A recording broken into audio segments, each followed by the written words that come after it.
এই চাঁদা নিবা কে কে চলে আসো মালয়েশিয়াতে। এই যে দেখো কতগুলো গাড়ি পার্কিং করা আছে, ঠিক আছে। প্রচুর টাকা উঠবে যদি এখানে চাঁদা তোলো, চলে আসো, ঠিক আছে। এখন কথার মধ্যে কথা হচ্ছে যে এই গাড়িটা আমি চালাই, ওইটা ইন্দোনেশিয়ার এক বন্ধু চালায়। আমাদের দেশের ড্রাইভার আছে অনেক, কিন্তু কথা হচ্ছে যে আসলে চাঁদা তো মনে করেন যে এটা একটা রোগ বাংলাদেশের। সবাই যার যার সম্পদ মনে করে। এই দেখেন বিশাল একটা প্রজেক্ট হইতেছে এই পাশে একদম রুট পর্যন্ত। এই পাশেও শুধু গাড়ি আর গাড়ি দেখবেন, ওই যে পাম অয়েলের বাগান, ঠিক আছে। এখন কথা হচ্ছে যে দেখেন এই যে এই সমস্ত দেশ কত সুন্দর সিস্টেম। একটা কাজ আসবে, সরকারি সংস্থা নিবে সেই কাজটা, সিএনডিবি, তারপরে সেফটি, তারপরে কন্ট্রাক্টর, সবাই মিলে করবে।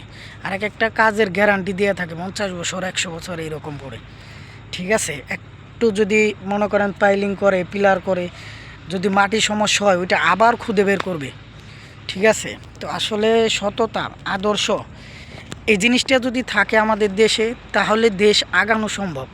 আমাদের একটা জিনিস আছে, সেটা হচ্ছে জনসংখ্যা।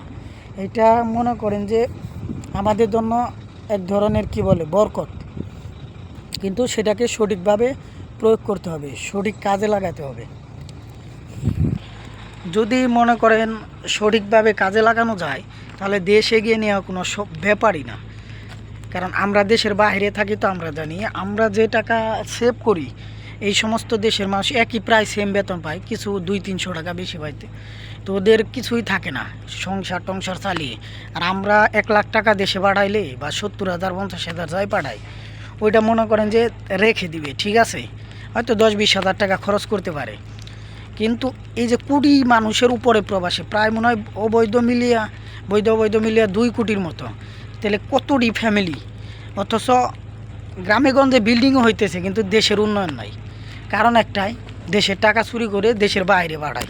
তাই আগামী দিনে নেতৃত্বে সৎ লোককে আনতে হবে।